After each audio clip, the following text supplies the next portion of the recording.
Hi, എല്ലാവർക്കും മിജീസ് കിച്ചൻ്റെ പുതിയൊരു വീഡിയോയിലേക്ക് സ്വാഗതം. ഞാൻ നിങ്ങളുടെ സ്വന്തം വി ചേച്ചി. എൻ്റെ പ്രിയപ്പെട്ട ഓരോരുത്തർ സൂമായിട്ടിരിക്കുന്നു. ദൈവം സഹായിച്ച് ഇവിടെ സൂമായിട്ടൊക്കെ ഇരിക്കുന്നു. ഇന്നും ഒരു ദിവസം ദൈവം നമുക്ക് ദാനമായി തന്ന അതിന് ദൈവത്തിന് നന്ദി പറയാം. അപ്പം നിങ്ങളുടെ അവിടെയൊക്കെ ചൂട് എങ്ങനെയുണ്ട്? ഞാൻ നാട്ടിൽ വിളിക്കുന്നുണ്ടേ, അമ്മയും പറയും ഭയങ്കര ചൂടാണെന്ന്.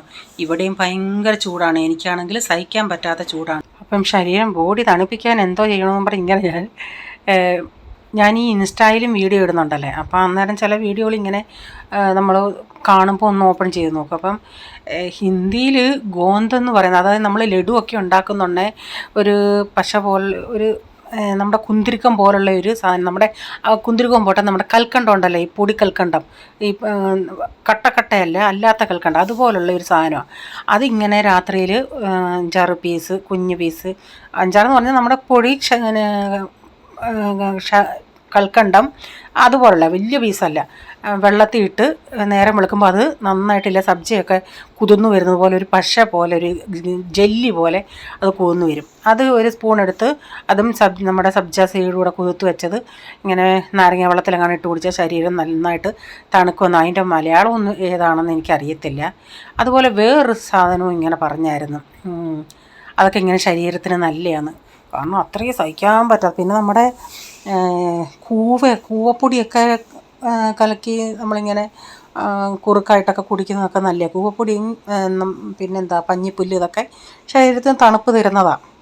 അപ്പം ഇവിടെ എല്ലാവരുടെയും കാര്യം നോക്കുന്നത്, ഞാൻ എൻ്റെ ശരീരം നോക്കാറില്ല. നമുക്ക് വേണ്ടി ഒന്നും ഞാൻ സെപ്പറേറ്റ് ചെയ്യുന്നില്ല. അതാണ് മെയിൻ കാര്യം. നമ്മളതിന് വേണ്ടി സമയം എടുക്കുവാണെങ്കിൽ ഇതൊക്കെ ചെയ്യാം. അപ്പം ഞാൻ രാവിലെ ഇഡലി ഉണ്ടാക്കുന്നു, ദോശ ഉണ്ടാക്കുന്നുണ്ട്. അപ്പോൾ സാമ്പാർ ഇരിപ്പുണ്ടായിരുന്നു. അപ്പോൾ ഇതെല്ലാം ഒന്ന് ഇളക്കിയിടട്ടെ, എന്നിട്ട് ടിഫിൻ കൊടുക്കാനായിട്ട് മസാല ഇഡലി ഉണ്ടാക്കുന്നുണ്ട്.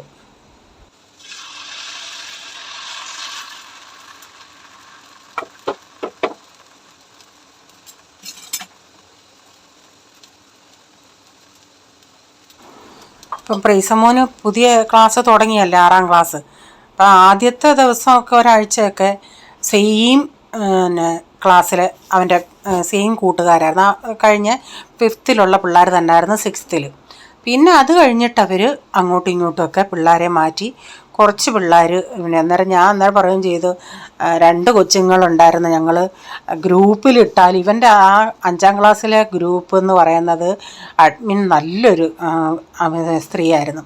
കാരണം നല്ല ആക്റ്റീവായിരുന്നു. എന്തെങ്കിലും ഉണ്ടെങ്കിൽ അവർ എപ്പോഴും വാട്സപ്പിൽ ആൾക്കാരുമായിട്ട് ആരെങ്കിലും ഇപ്പം ക്വസ്റ്റ്യൻ എന്തെങ്കിലും ഡൗട്ട് ചോദിക്കുവാണേലോ, പിന്നെ നമ്മൾ ഒരു ദിവസം സ്കൂളിൽ പോയില്ലെങ്കിൽ നമ്മൾ ചോദിക്കുമല്ലേ വർക്ക് എന്തുവാണ്, അതൊക്കെ അവർ തന്നെ മുന്നിട്ട് ആരെങ്കിലും പേരൻസിനോട് പറയായിരുന്നു, ആരെങ്കിലും കൊടുക്കുന്നു. അപ്പോൾ ഇനിയും വരുന്നത് ഇവനിപ്പോൾ അന്ന് D ആയിരുന്നു, ഇപ്പോൾ A ആക്കി ഇവൻ്റെ. അപ്പം 2 പിള്ളേരെ ഞങ്ങൾ വേറെ സ്പെഷ്യലായിട്ട് നമ്മൾ ഗ്രൂപ്പിലിട്ടില്ലെങ്കിലും 2 കൊച്ചുങ്ങളുടെ അടുത്ത് നമ്മൾ ചോദിക്കുമായിരുന്നു. അവരിങ്ങോട്ടും ഗ്രൂപ്പിൽ ചോദിച്ചില്ലെങ്കിൽ ഇവൻ്റെ അടുത്തായിരുന്നു ചോദിക്കുന്നത്, പേഴ്സണലി ഫോൺ ചെയ്തായിരുന്നു ചോദിക്കുന്നത്. അവർ 2 ഇവൻ്റെ ക്ലാസ്സിൽ നിന്ന് മാറിയായിരുന്നു. പിന്നെ 3-4 ദിവസം കഴിഞ്ഞ് അതിൽ ഒരു കൊച്ച് ഇവൻ്റെ ക്ലാസ്സിലെ ഒരു കൊച്ചിനെ അങ്ങോട്ട് മാറ്റിയിട്ട് ആ ക്ലാസ്സിൽ നിന്ന് ഒരു കൊച്ചിനെ ഇവിടെ കൊണ്ടുവന്നെ അതിൽ ഒരു കൊച്ചായിരുന്നു. അപ്പം നമുക്കെന്തെങ്കിലും ഡൗട്ടാണെങ്കിൽ പഴയ ആൾക്കാരാകുമ്പോൾ നമുക്ക് പരിചയമുണ്ടല്ലേ. അവർ നല്ല ആക്റ്റീവായിരുന്നു. അവരെപ്പോലുള്ള ആരെങ്കിലും ആയാൽ മതിയായിരുന്നു. ഇവൻ്റെ ഓപ്പൺ ഹൗസിനൊക്കെ റീച്ചാന പോകുന്നത്, കാരണം റീച്ചാൻ്റെ ഓഫീസിൻ്റെ അടുത്താണ് സ്കൂള്. അപ്പോൾ ഓഫീസിൽ നിന്ന് അങ്ങോട്ട് കയറി പോവുകയാണെങ്കിലും ചെയ്യാം.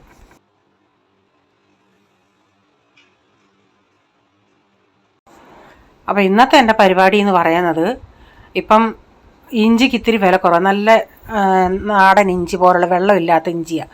അപ്പം ഞാൻ ചിന്തിച്ച്, നമ്മൾ ഇപ്പം ഡിമാർട്ടിൽ നിന്നൊക്കെ ഇച്ചിരി ചുക്കുപൊടി വാങ്ങിക്കുവാണെങ്കിൽ എത്ര രൂപയാണ്. അപ്പോൾ ഞാൻ ഇന്നാളിലൊക്കെ ആണെങ്കിൽ ഇതുപോലെ മുഴുവനായിരുന്നു ഇങ്ങനെ ഉണങ്ങി മിക്സിയിലിട്ട് പൊടിക്കാൻ നേരം അത് പൊടിയുന്നില്ല. അപ്പം ഞാൻ ഇന്ന് എൻ്റെ ഐഡിയയിൽ ഇങ്ങനെ വട്ടത്തിൽ അരിഞ്ഞ് വെയിലത്തിട്ടുണക്കും. ഇപ്പം നല്ല വെയിലല്ലേ, വെയിലത്തിട്ടുണങ്ങാമെന്ന് വെച്ച്.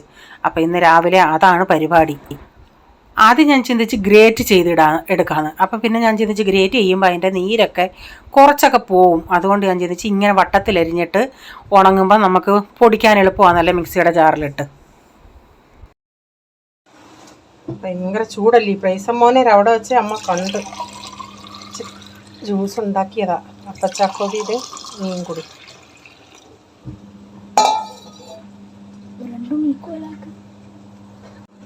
പോളിനും ഫോൺ ചെയ്ത്, പോളും എത്താറായി, പോളിന് എക്സാമാണ്, ബാക്കി അവനൂടെ കൊടുക്കാം. എന്തോ കൊച്ചുങ്ങൾക്ക് അമ്മയുടെ മസാല ഇഡ്ഡലി ഒത്തിരി ഇഷ്ടമാണ്. പഴയ പിള്ളേരാണോ പുതിയ പിള്ളേരാണോ? പുതിയ പിള്ളേർ. പെൺകൊച്ചുങ്ങളോ ആൺകൊച്ചുങ്ങളോ?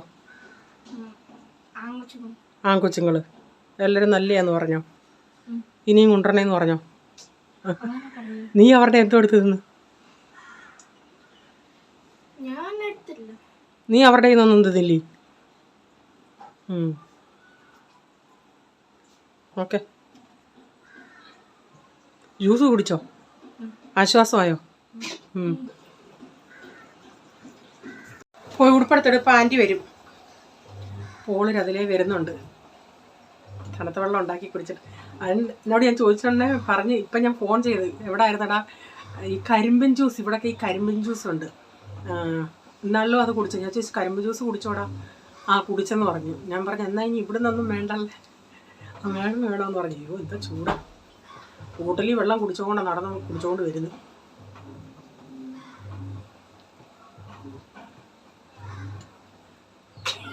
നത്തിരിക്കുന്നവരെ നത്തും കുഞ്ഞ്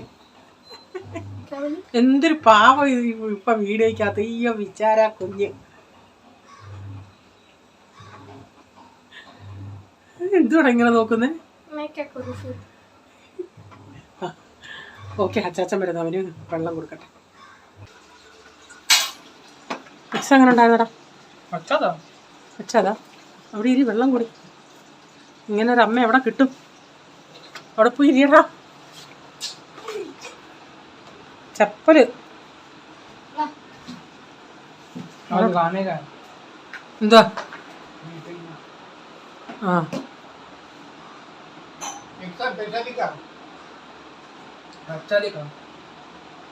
നീ എന്താ കരിമ്പൻ ജ്യൂസ് ഒരെണ്ണം ഇവനോട് കൊണ്ടുവരാഞ്ഞത്? ഞാൻ ഇന്നാലേ പറഞ്ഞല്ലേ? നീ കുടിച്ചപ്പോൾ ഓർക്കണമായിരുന്നു നിന്റെ അനിയനെയും കൂടെ.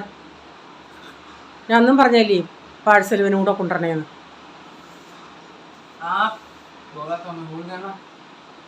അത്രേ ഉള്ളൂ അവനോടുള്ള സ്നേഹം നിനക്ക്. പിന്നെ അങ്ങനെ പറയാം, നിനക്ക് എന്തെല്ലാം അവൻ ചെയ്തു തരുന്നു. വെള്ളമൊക്കെ കൊണ്ടുത്താന്ന് പറയുമ്പം കൊണ്ട് തരത്തില്ലേ അവൻ? എന്താടാ എത്ര പ്രാവശ്യം കൊണ്ട് തന്നടാ? മലയാളത്തിൽ പറയടാ.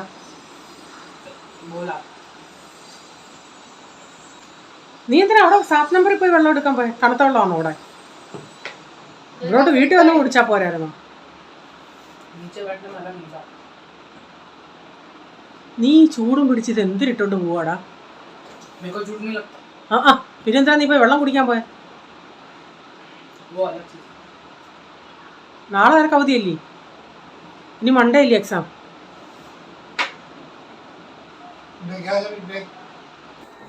എനിക്ക് ഈ അടുക്കളയിൽ കൂടെ നിന്നാൽ കാണാം ഇവൻ വരുന്നത്. ഇവൻ ഞാൻ നോക്കിയോണ്ടേ 7 നമ്പറിൻ്റെ അവിടെ നിന്നാണ് കയറി വരുന്നത്. സാധാരണ അവൻ റോഡിൽ നിന്ന് വരുവാണെങ്കിൽ ഈ ഫ്രണ്ടിൽ കൂടെ വരണ്ടിയേ. അപ്പോൾ 7 നമ്പറിൻ്റെ അവിടെ എന്തോന്നോ 7 നമ്പറിൻ്റെ സൊസൈറ്റിയിൽ അവർ ഈ ഫിൽറ്റർ വെച്ചിട്ടുണ്ട് തണുത്ത വെള്ളം. അത് ബോട്ടിൽ എടുത്തിട്ട് കുടിക്കാൻ വന്നു. ഞാൻ പറഞ്ഞു ഇവിടെ നീ വീടിൻ്റെ അടുത്ത് വരെ വന്നാണോ പിന്നെ വീട്ടിൽ വന്ന് കുടിച്ചുകൂടായിരുന്നോ? അപ്പോൾ ഞാൻ അവനോട് ചോദിച്ചു. അവൻ ഇന്ന് കരിമ്പ് ജ്യൂസ് കുടിച്ചായിരുന്നു. ഞാൻ ഇന്നാളി പറഞ്ഞായിരുന്നു കരിമ്പ് ജ്യൂസ് കുടിക്കുന്നുണ്ടേ ഒരെണ്ണം പാഴ്സൽ കൊച്ചിനൂടെ കൊണ്ടുവരണമെന്ന്. അപ്പോൾ അവൻ പറ ഞാൻ മറന്നു പോയെന്ന്. ഞാൻ പറഞ്ഞു നീ കുടിച്ചോടനേലും ഓർത്തില്ല. ഞാൻ പറഞ്ഞു അത്രയ്ക്കേ നിൻ്റെ അനിയനോടുള്ള സ്നേഹമുള്ളായിരുന്നു. അന്നേരം അവൻ പറഞ്ഞു എന്തുവന്നോ, അവനെ ഞാൻ പറയുന്നൊന്നും കേൾക്കത്തില്ലല്ലേ. ഞാൻ പറഞ്ഞു എവിടെ ചുമ്മാതാ, നിനക്ക് വെള്ളമൊക്കെ എടുത്തോണ്ട് തരത്തില്ല. അവൻ എന്തെങ്കിലും പറയണ്ടേ? അവൻ എൻ്റെ കാര്യങ്ങൾ എന്ന് വെച്ചാൽ അവൻ ചേട്ടൻ പറയുന്നത് എല്ലാം അനിയൻ കേട്ടോടോ എന്നുള്ള അർത്ഥത്തിലാണ് അവൻ ഈ പറയുന്നത്. ഞാൻ പണ്ട് 7 8 പഠിക്കുമ്പോൾ എൻ്റെ കൂടെ ഉള്ളൊരു കൊച്ചിൻ്റെ ഉപ്പ മുസ്ലിം കൊച്ചാ. ഉപ്പ ഈ മിലിറ്ററിയിൽ ജോലിയാണ്. അപ്പം ഇവർ അവിടെയൊക്കെ പോകണേ അവൾ വന്ന് പറയുമായിരുന്നു അവിടെ കരിമ്പിൻ ജ്യൂസ് ഉണ്ടായിരുന്നു, കരിമ്പിൻ ജ്യൂസ് കുടിച്ചെന്നൊക്കെ പറയുമ്പം ഞാൻ ചിന്തിക്കുമായിരുന്നു ഈ കരിമ്പിൻ ജ്യൂസ് എന്ന് പറയുമ്പോൾ നമ്മളെ കരിമ്പ് പണ്ട് ഞങ്ങൾ ഈ കരിമ്പൊക്കെ തിന്നിട്ടുണ്ട്, ജ്യൂസ് കുടിച്ചിട്ടില്ലല്ലേ. അപ്പോൾ എൻ്റെ ചിന്ത വെളുത്ത കളറിലാണ് ജ്യൂസ് എന്നാണ്. പക്ഷേ ഇവിടെ ബോംബെ വന്നപ്പോഴല്ലേ അറിഞ്ഞത് കരിമ്പിൻ ജ്യൂസ് എന്ന് പറഞ്ഞാൽ ഗ്രീൻ കളറിലാണെന്നുള്ളത്.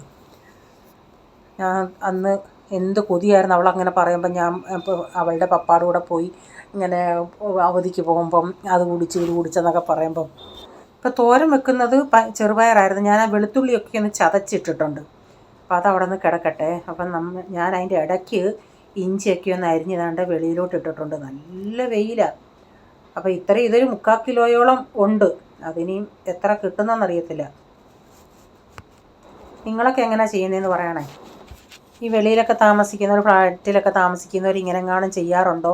നിങ്ങളെങ്ങനെ ചെയ്യുന്നതെന്നുള്ളതൊന്ന് കമൻറ്റിൽ പറയണേ. അപ്പോൾ മറ്റുള്ളവർക്കും പ്രയോജനമാകുമല്ലേ. മുട്ടക്കറി വെക്കാൻ ഓയിലൊഴിച്ച് കടുകിട്ട് സ്വല്പം ഷാജീര, അതാണ്ട് ഇങ്ങനെ ഇരിക്കും. ഇന്നാളെ എന്നോട് മോള് ചോദിച്ചായിരുന്നു ഈ ഷാജീര എന്തുവാണ്. ഈ ബിരിയാണിക്കൊക്കെ ചേർക്കുന്നതാണ്. നമ്മൾ പെരിഞ്ചീരകമൊക്കെ ചേർക്കത്തില്ലേ, അതുപോലൊരു മണമൊക്കെ കിട്ടും. ഇതിൽ വെളുത്തുള്ളിയുണ്ട്, ഇഞ്ചിയുണ്ട്, കറിവേപ്പിലയുണ്ട്, ടൊമാറ്റോ ഉണ്ട്.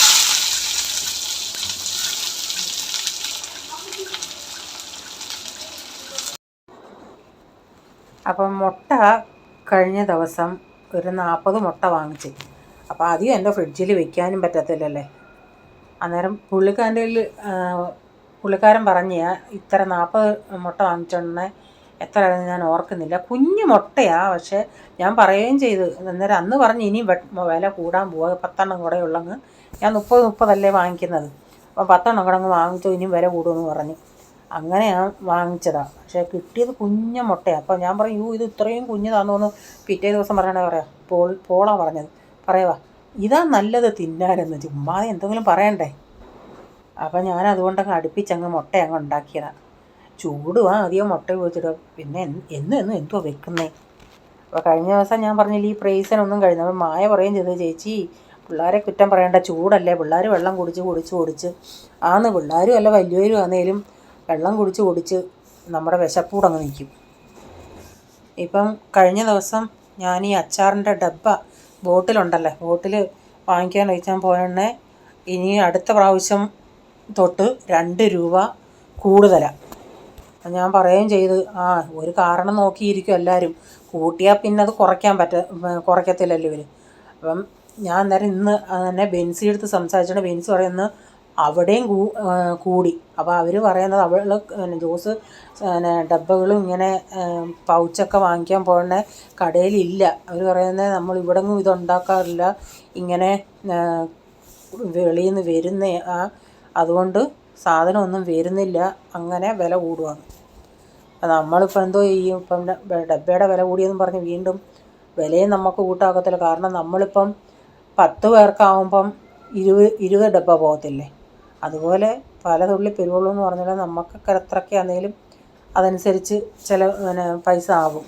നമ്മളിപ്പോൾ ഒരു അച്ചാറിടുവാണെങ്കിൽ അതിൻ്റെ ഡബ്ബ, സെല്ലർ ടേപ്പ്, അങ്ങനെ പല കാര്യങ്ങൾ, ബോക്സ്, ഞങ്ങൾ ഈ അയക്കുന്ന ബോക്സും നമ്മൾ പറഞ്ഞ് അവരെയും കൊണ്ട് കാർഡ്ബോർഡ്, അല്ലാതെ ഈ കടകളിൽ നിന്നൊന്നുമുള്ള ഈ ചപ്പലിൻ്റെ അങ്ങനെയുള്ള ബോക്സല്ല. 1 ബോട്ടിലിൻ്റെ 2 ബോട്ടിലിൻ്റെ 4 ബോട്ടിലിൻ്റെ അങ്ങനെ പറഞ്ഞ് നമ്മൾ ചെയ്യിപ്പിക്കുന്നത്. അതും 10 എണ്ണം 20 എണ്ണമായിട്ട് തരത്തില്ല, 100 എണ്ണമായിട്ട് നമ്മൾ എടുക്കണം. ഒരെണ്ണത്തിന് 8ഉം ഈ ഓരോ ബോക്സിൻ്റെ 2 ബോക്സിൻ്റെ അനുസരിച്ച് 12 രൂപ, 11 രൂപ, 9 രൂപ അങ്ങനെയൊക്കെയാണ്. അപ്പോൾ ഇതെല്ലാം കൂടി ഇൻക്ലൂഡ് ചെയ്താണ് നമ്മൾ ഒരു ബില്ലിടുന്നത്, നമ്മൾ ഈ അച്ചാറിന് വില എടുക്കുന്നത്. നമ്മളിതെല്ലാം പൈസ കൊടുത്തല്ലേ വാങ്ങിക്കുന്നത്, സെല്ലർ ടോപ്പും കാർഡ്ബോർഡും എല്ലാം. അപ്പം പറഞ്ഞ് നമ്മുടെ മുട്ടക്കറി ഇവിടെ റെഡി ആയിട്ടുണ്ട്. അപ്പോൾ ഇന്നത്തെ വീഡിയോയിലെ വിശേഷങ്ങൾ ഇതൊക്കെയായിരുന്നു.